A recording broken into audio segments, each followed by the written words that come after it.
Well, my friends, we finally have the first version 3 Starship paving the way for the future this week as we count down the final weeks before the next exciting flight. There is just so much new hardware from the launch site as well as the vehicles that it sort of feels like it did when we were gearing up to watch Flight 1. Another record-breaking flight for Falcon 9, a curveball for the Artemis II mission sadly, but also a huge shakeup with the future Artemis missions taking us by surprise. That's only the start too, with a bunch of other stuff to dive into and cover today. Okay, Niall, we can see you coming down the ladder now. Hey, Marcus House with you here, and we enter the week at Starbase, Texas with another confirmation that indeed SpaceX is pushing hard for the first version 3 Starship to launch in March. Can you believe it is March tomorrow already? This year is already flying by. In order for this to be possible, of course, we need to see that blasting off the pad in as little as 31 days. So how are we looking with that? Booster 19 is still behind closed doors, having its 33 Raptor engines installed inside Mega Bay 1. They lifted what looked to be a grid fin here on Wednesday, so making steady progress there. Much more interesting for its partner Ship 39 though, which has of course been patiently awaiting in Mega Bay 2 for its turn to roll out for testing. It feels like we've been continually hoping for that to roll out weekly over the past month at least. Well, hope no more, because in this recent flight by RGV Aerial Photography, we could see that they had given the static fire stand, which was being stored nearby, a fresh coat of paint and had equipped it already with the worker platform in the middle. With the set of transporters already sitting there ready to go, it looked like Ship 39 was ready to roll. Fast forward to Wednesday this week and the stand was rolled over and parked in the ring yard. With all eyes on the Avid space camera's live views, we could see the door open and here it was rolling inside. After being lifted onto the stand behind closed doors, Ship 39 was ready to roll out finally for its first round of pre-flight testing the next morning. SpaceX shared some beautiful close-up views here, and Shaun was right here working with us, of course, recording it as it rolled by. This is the first version 3 ship getting ready to fly. It's great to see the upper stage rolling again, and, because of you awesome subscribers watching along, we actually get to be here to pick all of this up. It's an incredible thing to see, and as more pads come online, we are going to see these monsters rolling daily. Now, you may notice that on the leading edge of the aft flaps here, they have changed the tile pattern. We now see similar tiny pinned tiles that we've seen on the forward flaps and some areas of the ship's heat shield. If we compare this to the same area on the previous Ship 38, we can see this difference quite clearly. It's a nice improvement over the previous design, as the tiles are far more serviceable this way. It won't require as many custom shapes to conform to the surface, and it'll reduce the amount of glued tiles on the vehicle. Now, you may ask yourself why Ship 39 is rolling out on a static fire stand when it hasn't even done its cryogenic testing. We believe this is all to do with the combined testing that they want to perform using the gigantic new structure that they have constructed here at Massey's over the last few months. If you look closely at the forward and aft flaps, there are some new tabs installed. With these sweet diagrams made by Chrome Kiwi, we can see exactly what these should be for. These pieces of hardware seem to be there to pull on the flaps to simulate flight loads with whatever added margin they need. There are 6 pulleys at the top of the stand for the forward flaps and 6 actuators down the bottom for the aft flaps. When used together, I suspect they'll be twisting and pulling on the ship to simulate all those turns during re-entry and landing manoeuvres. I'm sure with this they also want to prove out any of the new updated designs with the flap hinges or motors. There's a lot to check here. Now, lifted up into place, we have these 2 new pieces of squeezing hardware that will be used to simulate the inward forces of the tower arms on the payload bay under the catch points. The last time we saw this sort of thing used was back in February of 2025 with Test Tank 16. That was part of SpaceX's pre-booster catch testing process. Well, the job here on this ship testing stand is quite similar. You can see the actuators hanging from the left-hand piece here, which will be used to join both sides together and perform the squeezing with the ship inside. This testing is especially important to do on the upper stage Starship because the catch points are located on the unpressurized payload bay section of the vehicle, so they don't have the same rigid benefit that a pressurized tank section has. They need to make sure this entire payload area is reinforced enough so that the arms aren't going to damage it. Now, interestingly, we seem to have some new hinted information about Flight 12 this week due to this new FCC filing. This shows a little detail on payloads for upcoming Starship launches, and given this has a start date of April 7 and an end date in June, this is very near future communication information. Here it states that SpaceX wants to have up to 10 Starlink mass simulators equipped with space station capability. We don't have much detail in this context about what a space station actually means, but it is presumably something small enough to mount on each of the Starlink simulators that can communicate with the existing Starlink constellation. I think we might finally be getting some cameras on these so that we can watch Starship from an external view. I sure would love to see that. Now, these will all still be in a suborbital trajectory, of course, as with previous flights, so these will all soon re-enter and burn up after deployment. Just a note here though that states a peak altitude of 350 kilometers. This would be a new altitude record for Starship, with the previous highest being 234 kilometers on Flight 3, so it's going to be interesting to see if the timing of the mission events differs much. I would need to see the suborbit characteristics, but I suspect it is going to be the hottest Starship entry yet. We don't just have the progress towards Flight 12 though, as they are continuing along with the construction for the Flight 13 vehicles. We've had the last ring section of the liquid oxygen tank for Ship 40 roll in, along with the jib required to install all the transfer tubes inside the methane tank moved in a day later. This series of tubes feeds the propellant from the methane tank and also from the header tanks right at the top of the ship. They all ultimately lead down to the 6 Raptor engines. SpaceX closed the door before stacking as always, but Ship 40 is now just that one all-important single-engine section away from being fully stacked. We do still get to see just enough of what is going on through the Gigabay framework in front, but that will soon not be so easy. The forever growing structure building has stepped up this week, of course, because after focusing on getting all the walkways installed on the first 3 levels, they have now begun continuing vertically, progressing with level 4 now rising. Very noticeable now too are the white beams on the first level, which SpaceX has been busy painting throughout the last couple of weeks. This now closely matches with what we see at the Florida Gigabay. However, that bay is being constructed using beams that came pre-painted, so yeah, we're not quite sure why they've done it differently here, but it may just be something as simple as needing to use different steel providers. Now, unlike the previous bays, the Gigabay is going to have 2 large doors on the front that will exit right out onto Highway 4. Because of that, the land adjacent to the bays was recently cleared and concreted over to give the transporters more clearance to enter and exit during those transport operations. Interestingly, they've equipped this pull-off area with a rainwater storage pit, which we can see in this great shot by a Starbase surfer. The Gigabay, of course, will collect a huge amount of rainwater, which will then have to run off somewhere. The road in front of the bay is sloped in this direction, all to help prevent water from entering inside the bay beneath the door, or even flooding in more extreme weather. Heading on down to the launch site where the new site expansion is being rapidly levelled out, already about half of the massive area has the first layer of fill. They largely started on the Pad 1 side of the site and moved through to the Pad 2 side ever so gradually. We see them now beginning to import some larger gravel material, which seems to be going in the wetter areas to give added support in those spots. From Shaun's ground perspective, you can see a hint of just how large this expansion is. It's going to be incredible seeing all this space filled with new hardware. At Pad 1 being retrofitted with the new flame trench, the team has started making much more significant progress with the sheet piles.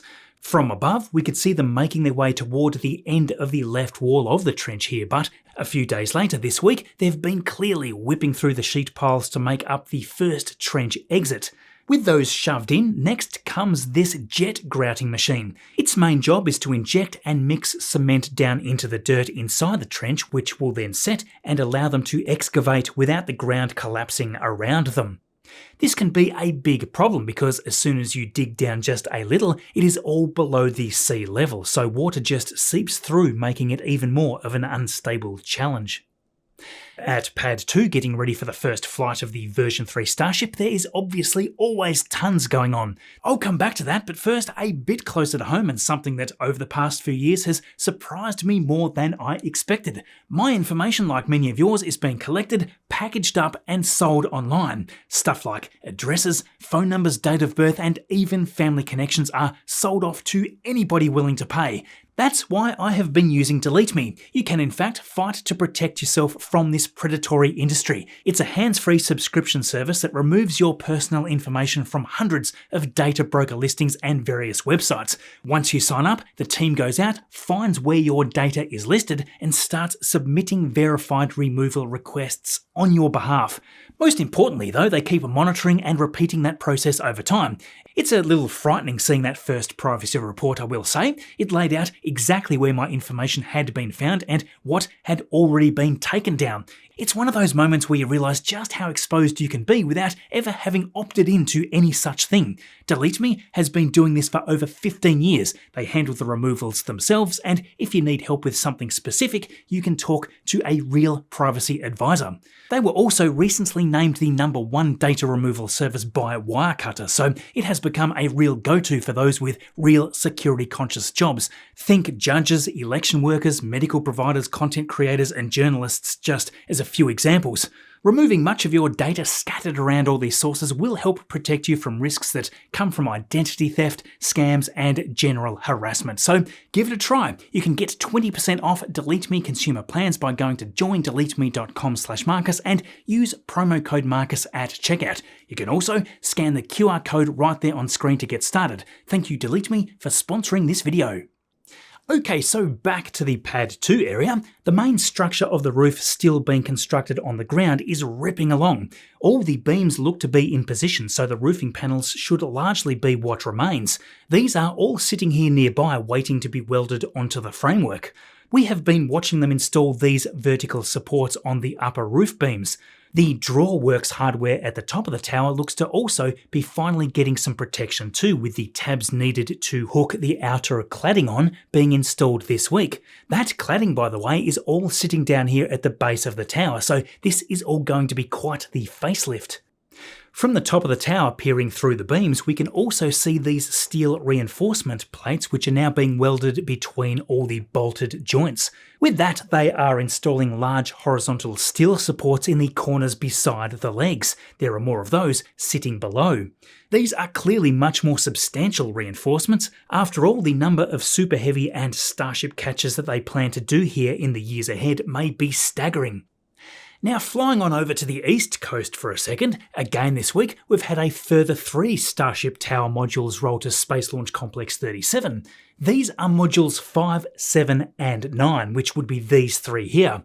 With 4 out of the 9 tower segments rolled in, they just have the 5 left to move from the Roberts Road site to clear the way to get working on a complete new set of tower segments.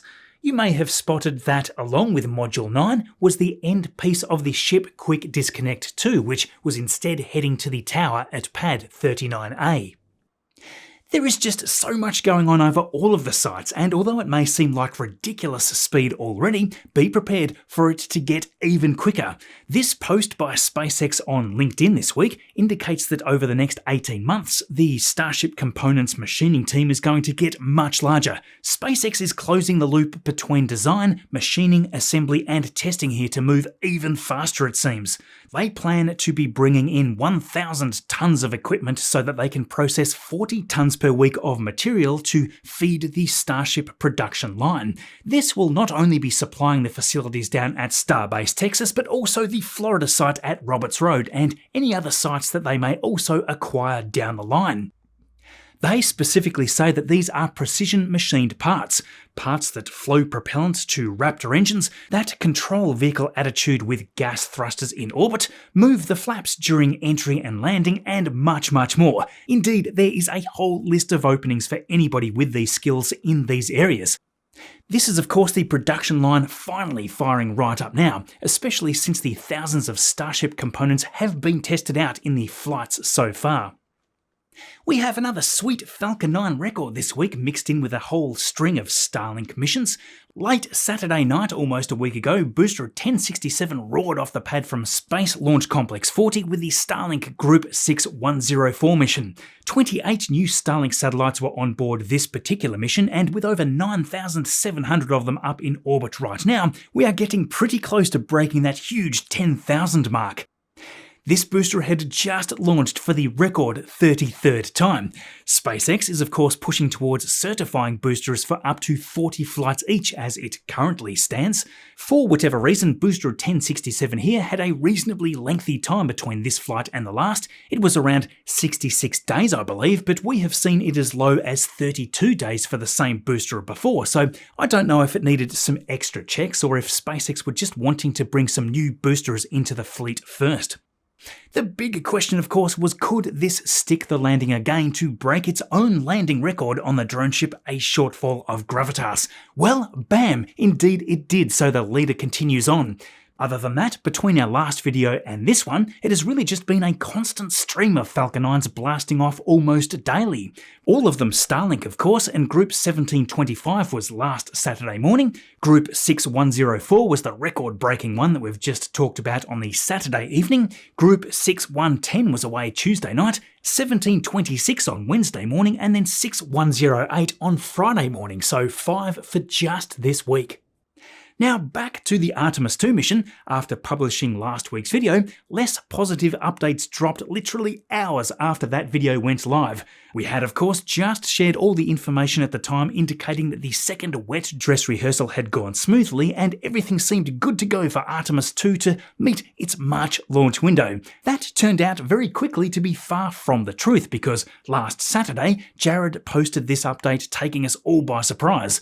The overnight data showed troubles with the helium flow in the interim cryogenic propulsion stage, or ICPS. If you are unfamiliar, the core stage and the SRBs launch SLS off the pad. The SRBs separate away first, and when the core stage has used up all the liquid hydrogen and oxygen, that then separates away, leaving the ICPS to take the rest of the vehicle into orbit. This is the stage that has the problem. Helium is used to pressurize the propellant tanks, just like with many vehicles, and that pressure is critical to ensure the engines are fed the propellant at the correct flow rate. NASA has stated that the helium system seemed to have worked properly during the wet dress rehearsal itself, but later something had disrupted the helium flow. Of course, NASA now needs to diagnose this problem to further determine what has caused this issue, because it could be a number of things. A faulty filter between the ground and flight vehicle interfaces, or something as simple as a failed check valve. This had been something that had happened during Artemis I, but whatever this issue may be, NASA are required to roll it all the way back to the vehicle assembly building, which we were hoping they would be able to avoid this time around.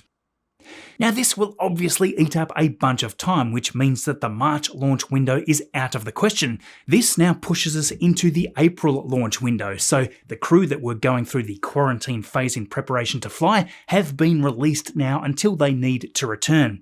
Anyway, the Space Launch System started rolling back here on Wednesday, and soon the 12-hour trek back concluded with SLS rolling back into the VAB. Once the problem is fixed, SLS will still need another wet dress rehearsal before the green light is given for launch, so we've got to watch them do all this again. Yes, it may feel like a frustrating process, but we don't want any unnecessary risks to the crew on the mission that is going to take them further away from Earth than anyone in history. The breaking news, of course, is what NASA dropped on us on Friday. Check this out. Jared surprised us again this week, announcing that Artemis III is no longer a lunar landing mission, but instead will be a low Earth orbit test mission in 2027. This might sound like a downgrade at first, but really you could probably think of this as an extra mission being injected in at this point instead. As you can see from this awesome new infographic that they've shared, in 2027 the hope is to have Orion doing exercises with a Starship HLS and or a Blue Origin Blue Moon lander. This is more of an Apollo 9 style mission it seems, and in 2028 they want to have up to 2 lunar landing attempts, which would require a 10-month turnaround of SLS. That sure would be a big change to the 3 years that we've just seen between Artemis 1 and 2, but yeah, what is weird is that in this Artemis 4, 5 and 6 part of the infographic is this complex array of Starship, Blue Moon and Orion flying with what looks to be a Centaur stage instead of the current ICPS. Yes, there is obviously loads of detail that we are yet to learn about all this, so it deserves a much more dedicated segment here as we try to piece this huge shake-up together. Stay tuned, we'll be asking a bunch of questions this week. Now, a few quick updates from the International Space Station. The cargo Dragon from the CRS-33 mission has departed late this week after being the first ever Dragon with a reboost kit installed. This did 6 reboosts in total, 5 through 2025 and a final one just last month. This was packed with cargo to return home with plenty of experiments and soon of course was splashing down off the coast. Interestingly, we also have new information on the medical situation that happened weeks ago with Crew 11, prompting that urgent early return. Mike Fink has now identified himself as the astronaut with that medical issue. He didn't actually reveal what the issue is or was, other than to say that it required immediate attention from the crew and guidance from NASA's flight surgeons. After he was stabilised, it was no longer an emergency, but the condition required advanced medical imaging not available on the space station, hence the decision to return home as soon as possible. Now, the Rocket Lab mission That's Not a Knife that I mentioned last week did indeed launch on Friday evening, sending this scramjet-powered hypersonic vehicle for the US military into its suborbital trajectory. This took off from Launch Complex 2 on Wallops Island in Virginia with the DART AE made in Australia on board. It was nice to see the HASTE mission live streamed, which normally isn't the case, but sadly, as I had suspected, we didn't get to see anything after the lead up to the main stage separation. In fact, Rocket Lab's job with Electron and the extended fairing was already over at about the 2.5 minute mark. I'm hoping that Hypersonics in Australia will share a little from their side at some point, but for now, all we know is that Rocket Lab's part of this mission was a complete success. Now, after a long wait, we finally have some new footage released by Sierra Space on Dream Chaser, so for the many that have asked for updates over this on the last year, I finally have something to update you with. They recently had the Dream Chaser hitching a ride with a Cascadia truck down the runways at NASA's Kennedy Space Center. With this testing, they have been proving that it has the ability to receive telemetry and commands between the spacecraft and mission control over NASA's tracking and data relay satellite system. It's all to make sure that Dream Chaser is able to communicate in real time during its future mission.